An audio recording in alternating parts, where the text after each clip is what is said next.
Hi, everyone, and welcome to the Apartment Department. My name is Ann Baum. With me, as always, is my co host, Chris Johnson. Today, we have a guest that almost needs no introduction, but of course, I'll introduce her Lia Nichole Smith, the Chief Brand Strategist at Spherexx. Leah, thank you for being with us. We're so happy. Excited. I love these episodes. I'm really excited to be here. Thank you. So, we're going to talk about something very interesting today that actually I really hadn't heard of, but it's something that you've been really laser focused on for this year, something called identity economics. And so, before we dive into that, will you just tell us a little bit because Chief Brand Strategist is kind of a unique title, especially I feel like in multifamily. So, will you just tell us a little bit about your role, how it came about, what you're responsible for, what you're focused on, and then we can dive into identity economics. Yeah, sure. Um, it's a title that I gave myself, and Becca approved it. Becca Wilson. So we kind of created this job, which is great because it wasn't posted. It wasn't something that was like, here's what we're looking for. She had an idea, of what needed to be filled among the executive team, and it was collaborative effort, which I love. So I kind of felt like I had the opportunity to build something from scratch inside of a company that is 25 years old. They didn't necessarily, have this role. So my job, if we had to like lay out a job description, my job is really to look at the brand. Think about a spoke in a wheel. So the spoke is the brand. I'm pretty much the strategist that feeds how we're going to communicate the brand, what the brand is all about, how people should feel about the brand and respond to the brand. And I feed that out to our teams just to kind of keep us all on a very cohesive message. So that could be me communicating with the marketing team, with the design team, with the executive team, sales. It's just sort of like I'm the hub of in the spoke, or yeah, the hub in the spoke of the wheel. And it's a great role because it encompasses creative. You have to be creative. You need to kind of be the person who has the first idea in the room. It may not be the idea we go with, but it's a springboard, right? It's where do we start? And it's based in research, which was my life for 14 years. You can't just say, hey, I think we should do this, because sounds cute or it sounds gimmicky or it sounds like people would just jump on it, it has to be rooted in reality, essentially, and it has to make sense for the company, who it is, what it stands for, the purpose of the brand. So that's my job. And I've only been here 9 months. I haven't been here very long. But I think it's a really great challenge. And when I posted on LinkedIn that I would be stepping into this new role, I made it very clear in just the graphics, and has a lot to do with just me being old school, but I put the saying chess, not checkers. And I think that has a lot to do with, you have to take a pragmatic approach. You have to play the long game. That's what strategy is, right? It's the long game. You kind of lay the pieces out, you see the board, and you create a strategy that ultimately, if all goes well, puts you in a great position by the time, the board is cleared. So yeah, I am loving this role. I don't see it as a job. I don't see it as like, oh my gosh, yeah, my schedule's crazy and my to-do list is never ending, but it doesn't feel like a job. And that's what I love about it the most. That's amazing. Well, congratulations. And Becca is, of course, so wonderful. And the brand has such a long-standing history. And So the fact that you get to be a part of that story is just really wonderful. All right, so let's then dive into your favorite topic right now, and identity economics. What does that mean? Yeah, and you know what's crazy? I'm getting a little tired of it. I don't know because I've been so immersed in it and I've just been kind of keeping it to myself for a while. Really because when you see data, when you see trends going in a certain direction, you don't want to be the first to be fair to speak on it in case you're wrong, right? And back in 2023, I did this session for Apartmentalize, and it was called Five Bold Predictions for 2025. And I had been collecting and analyzing data maybe over 5 years or so before I got to the point where I felt like these five were super solid. And one of them was that by the year 2025, renters were going to be hyper tribalized. Like, I don't care what your kitchen looks like. I don't care if you have a swimming pool. I don't care about all the bells and whistles. What I care about is the community in which I'm going to live, the village that I'm going to join, right? And I'm so happy to say that that prediction came true. If I look at the five, only one of them did not, and it's not my fault. It's the economy's fault.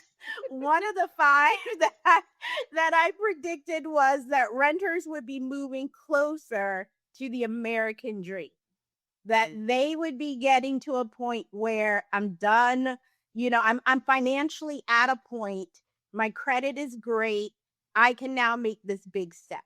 That was the one that I was so wrong about that. But in 2023, it looked great. It looked like that was a possibility.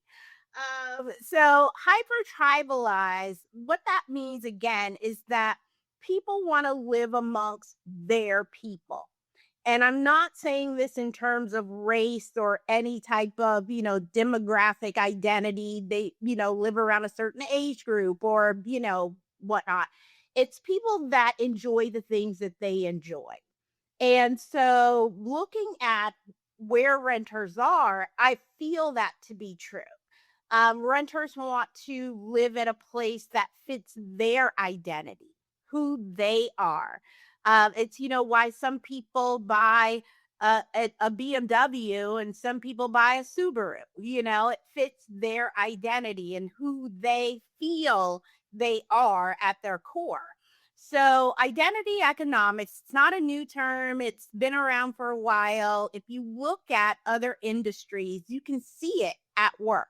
You can see it in their advertising. You could see it in the words that they use in their messaging. You can really see that they are targeting not consumers, but they're targeting people. That's a mm, totally different thing. There's this great podcast that I listened to. The gentleman said, people are not walking wallets. And when you realize that customers are not walking wallets, mm, you approach them in a different way. You're much more thoughtful. You're not pushing a product on them. You're pushing, well, I don't want to say pushing, but you're promoting a lifestyle. What is life after you buy this car? What is life after you move to this neighborhood or you get this certain phone brand or whatnot? mhm, If you think about again, like tennis shoes, I don't know how many brands of tennis shoes there are, but I know there are loyal Hoka mhm, consumers, right? Customers. There are loyal Skechers or loyal Nike. And that's kind of if consumers are like that in their day-to-day lives, what makes us think they're any different when they're looking for a home? I think that's what a lot of our industry, and I was in marketing on the operation side for 6 years. And what we looked at was trying to push our product. And a lot of times we miss the mark because our product is all the same.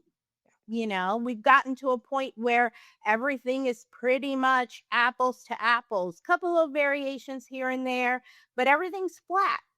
And so, when you have renters that are looking at very minimal degrees of separation when it comes to the product, where do you get, the opportunity to gain some momentum with them?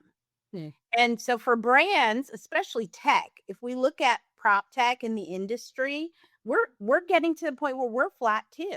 We're getting to this flat kind of sameness. Shout out to Stacy Feeney, who uses this phrase "sea of sameness." And I told her every time I speak, I'm going to say it, so I had to put it in here. But sea of sameness, we're all kind of the same, at Yeah. this. Yeah. That's I right. You're not wrong. Chris is like, no. preach, preach. Uh, And I think it's interesting because I mean, I'm thinking back on conversations that we've had throughout the life of the podcast, and we've heard snippets of this from different guests in terms of how do you build community? How do you lean into the uniqueness that exists within your community? I think about uh, Jude from Flamingo talks about brand being the untapped Love, yeah. potential within multifamily. We had Ben Pleat who started Kobu, and his product is all about understanding kind of the heartbeat, for lack of a better term, of a community. So are you seeing companies, communities, management companies, prop tech companies, are you seeing some people besides you guys, of course, because I know you're, but are you seeing other companies lean into this, or start to pull away because they're really leaning into their identity? Yeah, I think so. And I think what a lot of communities are starting to do is that they're starting to look for really smart branding partnerships. They're looking to partner with companies that understand things like identity economics, and even if they do have a marketing team already in house, doesn't mean that that marketing team should control your message, right? Hmm. I think the marketing team has a very important function, but it may not come down to branding. And sometimes we confuse the The two. two. Yeah. You know, there's a difference between marketing and brand strategy. And that's why even at Spherexx, we have someone who does the marketing, right? We have a team that does marketing. I won't say that I don't touch it, or influence it or meet with them, but brand strategy is something totally different. And rooted in research, like you Mhm. mentioned before. What kind of tools are you seeing people use to get data about, like, their prospects or residents or potential clients?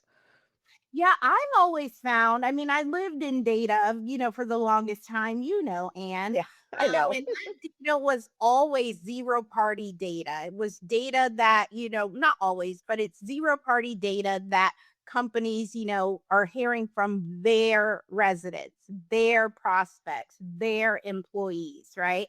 And that gives you a great baseline to start.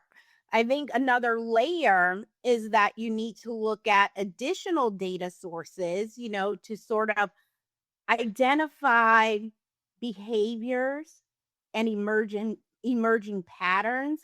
Like I look at the US Census, the jobs report, I look at data from hospitality, from, retail. I mean, I look at so many other things because again, what how people shop or how people decide or how people move through this world doesn't change when they're looking for an apartment.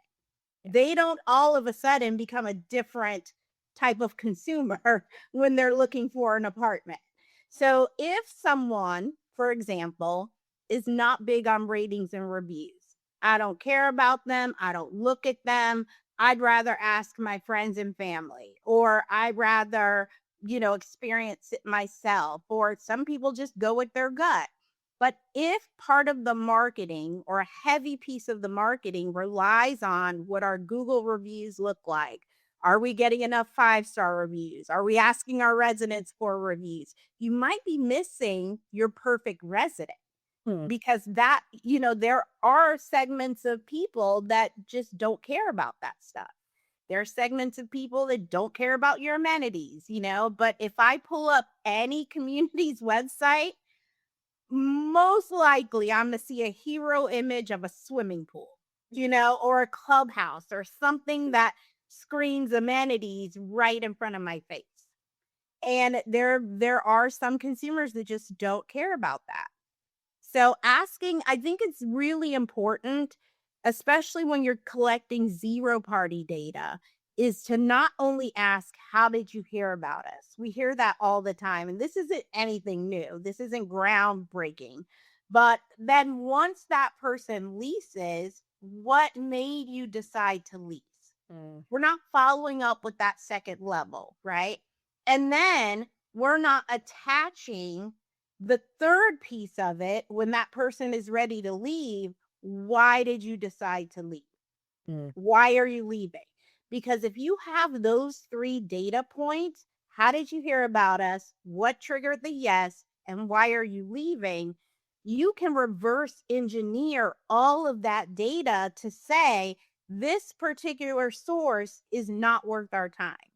Or this particular source we need to really concentrate on because it gives us that long-term customer lifetime value that we want. So let's say we want to promote the brand, or we want to build this brand, or we want to have a different identity.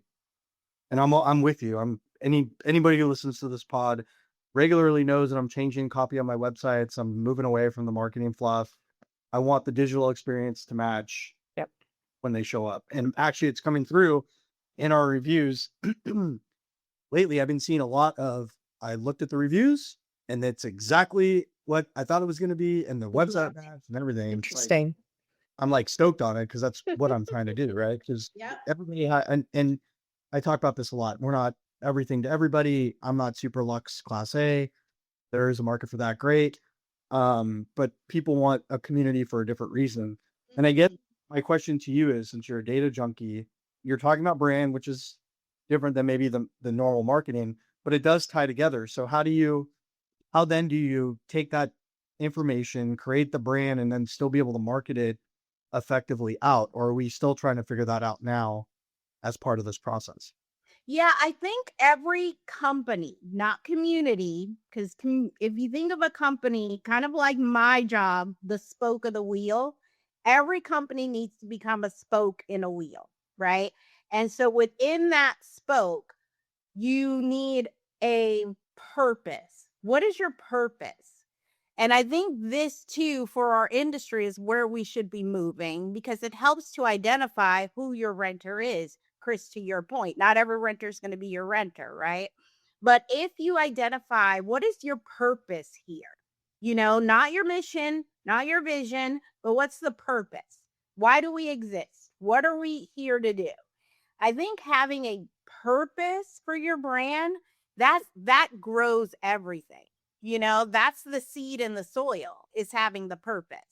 Everything else is the water, the sun, the, right climate, and, talking to your plants and all that other kind of stuff. So to answer your question, I think what companies can do, multifamily operators can do, is to start by defining, who are we? Because again, I think a lot of operators and suppliers, we try to be everything to everybody. And that's where we fail. I love the fact that you're consistent. You're constantly changing up what's on your website. It's like, is this working? Is this not working? One of the most powerful things I did at my last job was we used to do renter focus groups where we got renters together and we would ask them questions. They're not our renters. They're just renters across the country. And we asked them to tell us, what are the most overused, overhyped marketing buzzwords that you see when you're looking at an apartment, when you're looking for an apartment? Number 1, Can I luxury. guess? That's what I was going to say. 93% said luxury. We Resort style pool, Is that next? Yes, it's on the list. It's one of the top 10s. It's one of the top 10s. Pet friendly. Can you believe? I mean, you're like, but we love our pets. We love our furry friends. yeah. That's true. Now, to be fair though, on that marketing fluff, it's kind of hard to say pet friendly a different way. Like, or you love your pets, or let's have the yappy hour. We've run through the hundreds of different variations. Well, I think instead of part of that talk with the focus group was what expectations do these words set for you, right?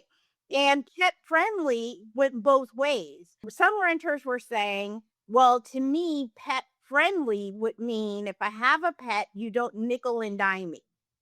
I don't have to pay a fee and a deposit and rent and, all these other things, right? That's not really friendly. I had another group that didn't have pets, and they said, I think pet friendly should mean you also take into consideration the residents that don't have pets. Mm, Holding your pet owners accountable, yeah. making sure, those, kinds of things. And so, one interesting quote that stayed with me for years is, I don't think communities are pet friendly. I think they're pet tolerant. Yeah. Well, yeah, you think about it, it's like, can't have more than 2 pets, can't be over 50 pounds, can't be these breeds. We'll DNA test your pet poop if you leave it on the lawn and charge you, and, like, Oh, I've so done all of that. I've done all of that. When I was on site, I've done all of I was not I we were definitely pet tolerant.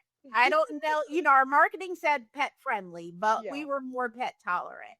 Luxury is either a lie or it's too expensive. There's no other, there's nothing that says, oh, our renters aren't saying, oh, that's an accurate description. Yep. But yet and still we feel like we need to have it, I think luxury meant something back in the day when there was a strong definition between product quality or between amenities or the services that were offered. It was very easy to distinguish what a true luxury community was. I think I've been talking about this for like 10 years, maybe longer. It's just such a lazy way to describe the communities today. And don't get me wrong, it's still being used, but we're moving away from it, as much as we can. And now, a message from our sponsor, Flamingo. Every multifamily marketer wants to know what the next big thing will be. At the apartment department, we think that resident retention is the next big thing, which is why we're excited to have Flamingo as our podcast sponsor. Flamingo, founded by Jude Chai, is an all-in-one resident retention platform used by some of the top-performing communities in the country. And here's a fun little secret. If you see a community with 300 plus online reviews and 65% plus retention, there's a good chance they're using Flamingo. From automated renewal management and resident events to amenity bookings and even an AI concierge, Flamingo brings everything together in one sleek app that residents actually use. Learn more at getflamingo.com. Yeah, and even in our, even on this side of the business, when we're talking about prop tech, we could do the same focus group with operators and ask them what are the most overused buzzwords that you hear about prop tech, right? I mean, latest and greatest, changing the landscape, whatever the chat GPT words are. AI. There's a great study from the Journal of Hospitality Management. It came out years ago.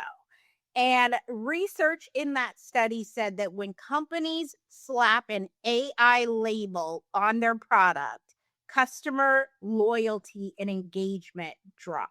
But yet and still, here we are, you right? And I mean, I live in the world of AI. We have all forms of AI within our, solutions. And so it's how do you tell, to your point, Chris, how do you say that you're pet friendly without using that phrase, pet friendly? How do we say that we have AI enabled solutions without saying we have AI enabled solutions, So it's again, you can't please everyone, but if the trend holds to be true and it continues to get stronger and stronger, and there's an apathy that is developed among consumer behavior about the phrase or the stamp or the label, what are we going to do?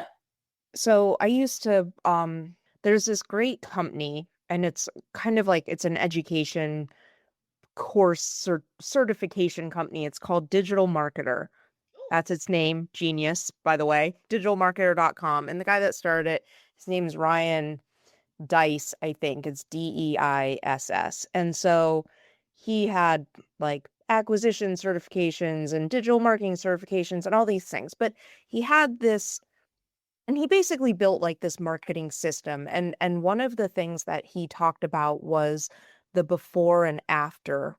And you really had to understand who your customer was before they had your product and then after they had your product. And then you would do this for your different customer sets, by the way, or your different products, or kind of whatever your company looked like. But the example he always used was a woman had a new baby and she was giving it a bath and it was really slippery and she was like so worried that the baby was gonna like get hurt. So then she bought this like bath thing, and the way that they sold it was, now you don't have to worry about your baby slipping and it'll be safe. And so they took this very, now you feel comfortable. So they took the before state and then, said, but this is how you'll feel after. And so the reason that I'm saying all of this is that I think you're spot on, is like, if we start, and we have touch points where we can gather this data. So we have the CRM where we can get the source data. We have move-in surveys where we could easily ask the question, what made you say yes? I mean, the leasing professional could also be asking that when they hand the keys over or whatever. But if for some reason, the manual process cannot be changed, then we have an automated way to gather that data. We have move out surveys where we can ask people, why are you moving? And not the surface, like, are you moving because you got a new job? But it could be about feelings. It could be that before and after state. And, whatever other data you would need to then say what your community actually did for someone when they were living there. Like before they felt nervous about renting because it's scary and they'd never done it before. But then the site team made them feel so at ease, and the utilities were included in their rent, so they didn't have to worry about setting up utilities, and they didn't have to mow their lawn, and they didn't have to figure out how to fix an AC. I mean, now I'm just making stuff up, but like that, You're on the right track. yeah, you're now not the D-bag, but like I've never seen a community website kind of look at that before after state and really think about what are you actually getting when you live here. And so I think you're onto something really groundbreaking. I mean, I think too, like if what we don't get a lot of in our marketing, and we do with reviews in a way, but reviews in general are problematic. There's always going to be a layer of skepticism to them. Were they paid? Are these real? There's always going to be a level of skepticism around reviews. But I think some of the things that operators have at their disposal, they're not using, you know? I think on every renewal letter, if you're going to give residents their options, here's your options to stay month to month, 6 months, 12 months.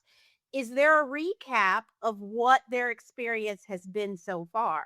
You can run a report that says, you've had 8 service requests over the last 12 months. And on average, they were completed within 2.2 hours. Remind me that it's worth staying here, right? Remind me that things are going really well for me. On that renewal notice, let them know what the average rent is for a home their size in that market, in that area. We've done the homework for you.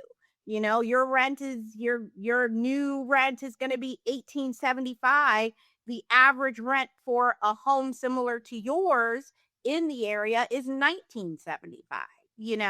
I don't know if we do enough with the data that we have, that makes it easier for a consumer, for a renter to decide which way they want to go. They can be turned into messages for prospects. They, instead of we're rated 4.7 on Google, oh, that's fantastic. So is, the other place down the street. Again, we're very flat right now.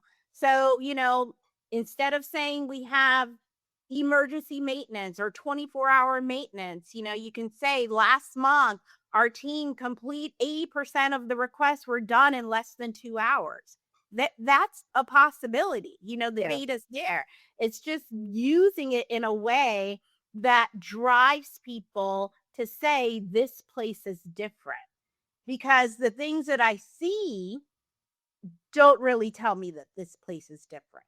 So what I'm hearing is, in this arena, in an arena where everybody, Anne's property, even though she's in a different part of the country, probably looks similar to my properties in Dallas, right? That we need to look to our residents and our prospects and actually differentiate what we're doing on site that is different than everybody else, and focus on those pieces, or at least mention those somewhere instead of just the generic. Yeah, and if you have the data and it doesn't look great, you have your opportunity To fix it. now. You have the opportunity. But some of the data that we're looking at is the same data that everyone else is looking at. So if they're all looking at star ratings and that's what they're promoting, or they're all kind of talking the same language, what you're trying to do with identity economics is you're trying to tap into what moves someone, what moves them to say, this is the place for me. This sounds like the kind of community that I can get on board with. And so if we're not being very specific, if we don't have those kind of, memory points, data points, things that make you go, I used to always train my leasing associates that you're kind of like a museum guide. If you ever go to a museum and you take a tour at a museum, you walk out of that building smarter than if you just wander through by yourself. And so if your prospects aren't walking out of your community smarter than when they walked in, it makes it much more difficult for you to stand out. So I'm thinking about typical brands, let's say consumer brands like a car brand or a whatever, Coke, I don't know. And how am I going to say this? They first have to get found. And I think a lot of consumer brands focus a lot on brand awareness from a marketing standpoint. And so what I'm trying to ask is how, even if you put all of this in place, are there things that the communities then should be doing differently to get their name out in a more of a brand awareness way, or like a smarter way, so that they're not kind of competing on, what their thumbnail looks like and their price looks like on an ILS? Because then all of a sudden you're in the sea of sameness when you're all in a grid together, filtered by the same filters. So how do brands use all of this to already be in the minds before that discovery starts? Yeah, I think a lot of it, and this is old school. This goes back to, this is leasing property management 101 that we've kind of gotten away from. I think a lot of brand awareness is community awareness, right? And so are you finding opportunities to partner with what's going on, what's in and around your community? There are festivals all the time. There are new restaurants opening. There are, new or first day of school. Are we sponsoring, breakfast for the teachers at the first day of school?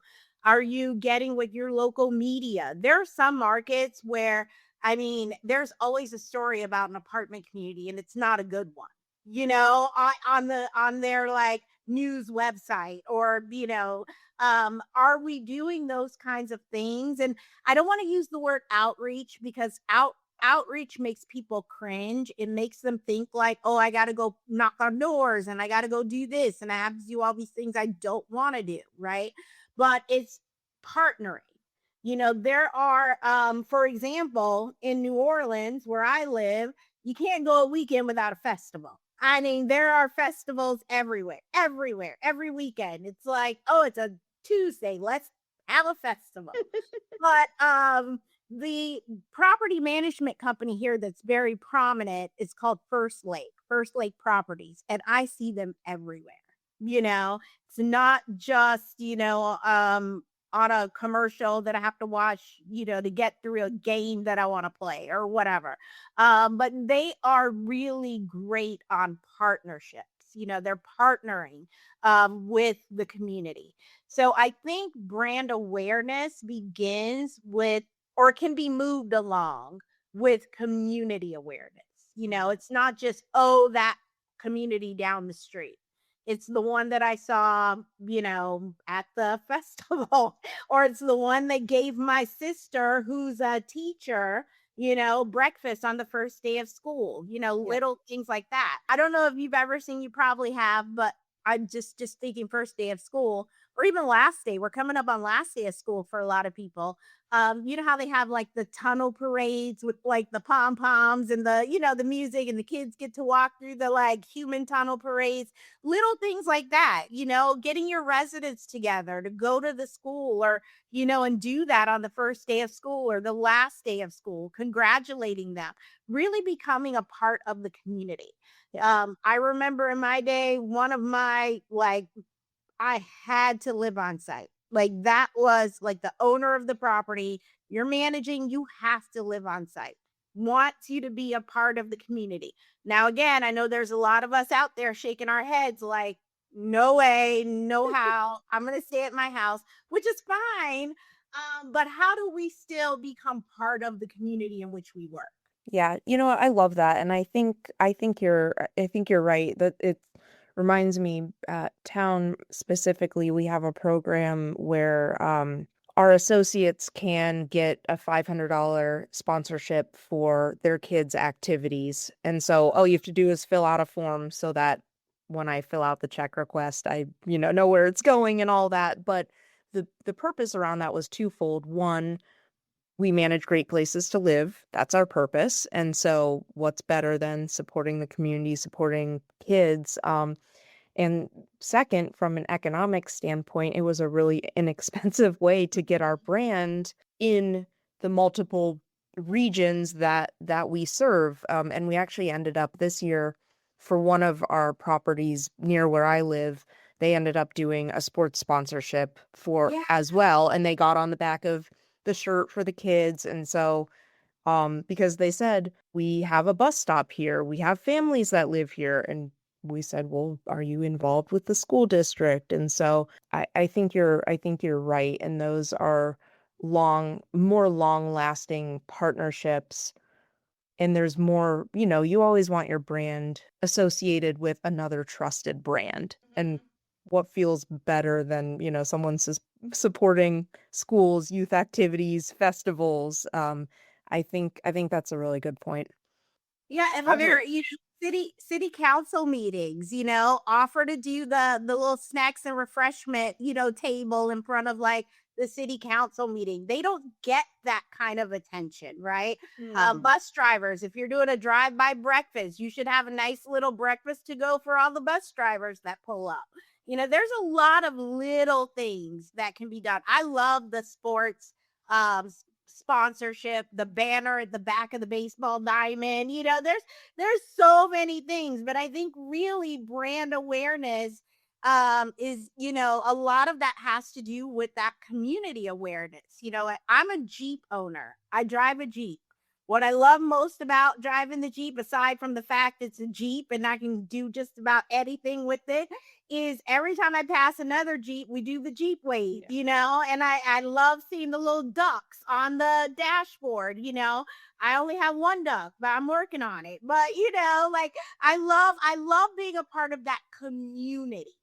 And I think that brand awareness really grew from that community that Jeep, created. So if you're looking at like examples of other brands, that's a great example, you know? I think Jude talks a lot about that too at Flamingo and how he gets his product helps bring the community together. So you create nightly events basically or daily events because somebody could be saying, "Hey, I want to go see this movie. Who wants to come with me?" Um, and so that then all of a sudden you have friends in the community doing all this stuff and it becomes something totally different. I do have a question about all of this because from our standpoint, this all makes sense. But what's the best way to get this communicated to on-site so that they buy into it and they promote it in the same way without being stuck in all of the other old ways that we do things? How do we really move the needle there? Yeah, I think a lot of it has to do with at what point does your on-site team become involved in the process? Is it after the decision has been made, like this is what we're doing, or are they involved throughout the creation, the building, the feedback, the hey, I have an idea, right? And sometimes we get like, oh, our people don't want to participate, they're not going to do anything like that. You'd be surprised. It maybe they just have never been asked. So I think to your point, Chris, when it comes to team engagement, it has to start early. The involvement has to start early. It could be something as simple as like, we're going to do a naming contest, name this initiative, right? Like, everybody has we did something on Facebook where we asked people to give us the names of their AI assistant. And I'm like, I want to know what's your tech twin's name? Oh my God, they had the best names, And I'm like, man, I should have thought of that one. Too late to name mine's already named. But it's just because, again, a lot of on-site teams are sort of given the initiative or given the strategy, and they don't help co-create the strategy. Yeah, really good point. And there's some great ideas out there. I'm telling you, great ideas, smart, creative people that just don't know if it's their place, but to have a say. And so, you never know where that bright idea comes from. Incredible. I know. Yeah, they're great. Great, great, great. Best thing is to take a kid to a dollar store and ask them like, hey, what would you do for this? If I wanted to create a commercial with this, what would you do? They come up with the best things. And you're like, perfect. I owe you $1. Thank you. You're like, perfect. You can take it with you. Yeah, kids are great. I mean, I'm not saying on-site teams, I'm not calling them kids, but it's just the hidden gems, right? Yeah. The hidden creativity that we may not think about. No, I think that's fair. There's always opportunity to have all of these initiatives be more cohesive. Chris, anything else? I know your wheels are spinning over Yeah, there. I already made notes on things that I want to try. And the first thing I'm going to do, because we like to do this with our pod, we like to take away one thing that we can go do right away. And believe it or not, to everybody listening, I actually go do this. And my takeaway is to ask our teams why people are choosing them, not source. I love that snippet. I think we can all do it. And it doesn't matter which technology we're on, but we can get a sense of why people are choosing to live at this community. I've done a little bit of this kind of with AI and using our reviews on what they love about the community. And I've mentioned this before, but it's not the pools and it's not the amenities, to your point. It's the staff, it's our maintenance team, it's whatever, the location, whatever it may be. It's everything opposite of what we're actually putting out there sometimes in our marketing. So that's my take home homework is I'm going to ask the teams and get a poll going. And I was even thinking about how we could use Facebook with the community and get more community involvement. But I mean, I love it. This was a really interesting conversation. Of course, time flies when you're having fun. Yeah. These micro talks that we have, there's so much info being poured into it. But that is definitely my takeaway. I think that's huge. And if And you'll be everybody, you got to crawl before we run here. And so just try some new stuff and see what you can get. There's nuggets everywhere. Yeah, I mean, you'd be surprised. I remember back in my day, my survey day, Number one reason why people decided they weren't going to renew was it's too expensive, right? It's the cost. My rent is going up. But if you keep looking at the data, we had 27 options that people could pick from. Number 23 out of 27 was I can't afford it. So it's, again, we just can't assume that we know how people, why people do the things that they do. That's why that data is so important. And consumer behavior is everything. I would recommend to anybody who's out there, start thinking about how you purchase, how you decide, how you search, all those kinds of things, and translate that into your residents, because our residents are no different. Our renters are no different than we are. If we like to stay home on a Saturday, guess what? You have a good population of residents who are doing the same thing. And so just kind of getting to understand and who these people identify themselves to be, that's, the basis for identity economics. And I think if we start moving a little further away from product, the product will take care of itself. That's why we have great on-site teams, right? We have great vendors and suppliers that we work with. The product will take care of itself. It's more so about finding those people that really do believe this is the place for me. Not this is the kitchen. This is this is the pool for me, but this is the place for me. And in terms of, prop tech or suppliers, tech suppliers, that's my world now. One of the biggest things that I found when I got here is that the product takes care of itself. We're just not very good at telling a story Yeah. around the product, right? It's the product. It's the features. It's like operators talking about the pool and the kitchen and the swimming pool. That's what a lot of, suppliers do. And to be fair, it falls on deaf ears because the industry is like, yeah, okay, you have that and 20 other people have that too. And then it basically just becomes a price. Then you're just well, this person said they do the same thing and they're $100 less a month, so I'm going to go with them, because you're not telling the story properly and you're doing a product. You're looking at products toe to toe instead of what is the before? That's my takeaway. I'm going to find that digital marketer infographic that I'm thinking about. I'm going to send it to you guys. Um, I'm gonna think about how we could do that for one of our properties, and kind of transform how we talk about it. And I think adding those questions into our move in and move out surveys, like that's a 2-second change. And so that would help us get With some real data. value. 2-second Yeah. change with real value. Yeah, exactly. That Well, did you meet any of your neighbors, while you were here? Did you attend any events? Did you talk to anyone in the office? Did you have any personal interactions with, any of our service team members? Because if that resident was so disconnected, right, they didn't feel like that was the community for them, it's so easy to leave.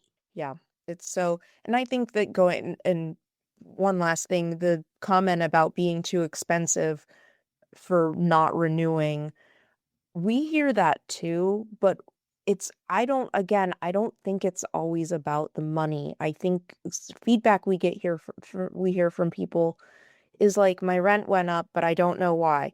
My rent went up, but I've been here for 7 years and my apartment is out of date and you all aren't updating it. But if I went and rented down the road, it would be a brand new Yeah. apartment. And so when I hear too expensive, I hear not that the actual dollar amount was too expensive, but the value in the community that we provided to them was not worth the increase that they're getting on a yearly basis. So, And that's um, why that recap is so important, yeah, right? Having that recap in that renewal notice, what your life has been like, how capable we've been, the value for the amount of money that you've paid, the yeah, level of service that you've received.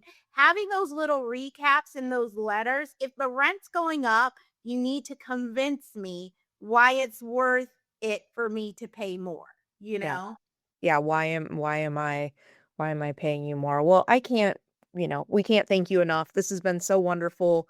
You introduced a brand new topic to all of us in a very easy to understand way. We're all going to have it burned in our brain now. And I know that it sounds like you've talked about it a couple times this year and have some more things coming up. So Lia, thank you so much. Chris, as always, thank you so much. Thank you to Carlos, our producer. Thank you to our sponsor, Flamingo. And until next time, this has been the Apartment Department.